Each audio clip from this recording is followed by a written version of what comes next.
राजस्थान में दूसरे चरण के मतदान 26 तारीख को यानी कि कल होने जा रहे हैं।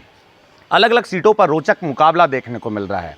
आपको बता दें, एक सीट पर त्रिकोणीय मुकाबला देखने को मिल रहा है। बाकी सीटों पर यूँ कह सकते हैं कांग्रेस और बीजेपी के बीच टक्कर देखने को मिल रही है। अब वो सीट कौन सी है वो भी हम आपको बता देते हैं। बाड़मेर लोकसभा सीट, यहाँ पर बीजेपी से कैलाश चौधरी मैदान में है, तो वहीं आरएलपी से कांग्रेस का दामन थामने वाले उमेदराम बेनीवाल मैदान में हैं। वहीं निर्दलीय के तौर पर रविंद्र भाटी ने ताल ठोक दी है। रविंद्र भाटी लगातार युवाओं का मन टटोलने में लगे हैं।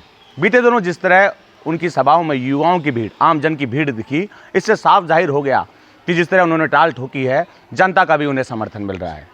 हालांकि रविंद्र भाटी विधानसभा चुनाव से पहले बीजेपी की सदस्यता ग्रहण करते हैं।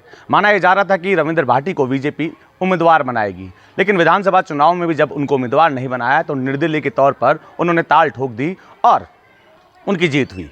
उसके बाद जैसे ही लोकसभा चुनाव का आगाज हुआ, मुख्यमंत्री भजनलाल शर्मा रविंद्र भाटी को बुलाते हैं। चर्चा ये चलती है कि शायद रविंद्र भाटी मान गए, लेकिन रविंद्र भाटी कहते हैं कि मेरे कार्यकर्ता कह रहे हैं कि लोकसभा चुनाव में भी ताल ठोकी जाए, और ताल ठोक दी कैलाश चौधरी। हालांकि रविंद्र भाटी जिस तरह जन समर्थन जुटा रहे हैं, इसका नुकसान कैलाश चौधरी को उठाना पड़ सकता है। इसलिए ही बीजेपी का शीर्ष नेतृत्व लगातार कैलाश चौधरी के पक्ष में सभाएं करने में लगा रहा। जनता का मन टटोलने की कोशिश की गई। अब कांग्रेस का जिक्र करते हैं। कांग्रेस की ओर से उमेदराम बेनीवाल को तो मैदान में उतार दिया गया। उमेदराम बेनीवाल आरएलपी के कद्दावर नेता थे।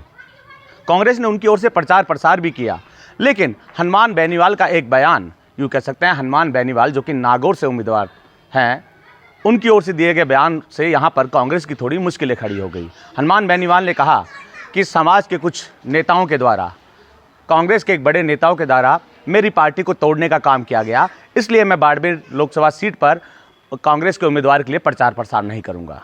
क्योंकि उमेदराम भी आरएलपी से कांग्रेस में आए थे और ये नाराजगी हनुमान बेनीवाल की ओर से की गई। अब त्रिकोणीय मुकाबला, दोनों ही बड़े नेता यानी कि कैलाश चौधरी, उमेदराम बेनीवाल, इनको राजनीति का काफ़ी अच्छा अनुभव है, भीड़ जुटाने में माहिर रहते हैं। लेकिन इनके सामने, यूँ कह सकते हैं दोनों के सामने रविंद्र सिंह भाटी है, युवा चेहरे हैं और युवा वोटर्स को साधने में माहिर रहे हैं। तो इस सीट पर त्रिकोणीय मुकाबला निश्चित तौर पर देखने को मिल रहा है। दोनों ही प्रमुख पार्टियों की बात कर ले, कांग्रेस और बीजेपी की राह भी इतनी आसान नहीं दिख रही है। इस सीट को लेकर शुरुआत से जब टिकट का वितरण हुआ था, पेच फंसता हुआ नजर आ रहा था, लेकिन अंतिम समय में उमेदराम को उतारा गया।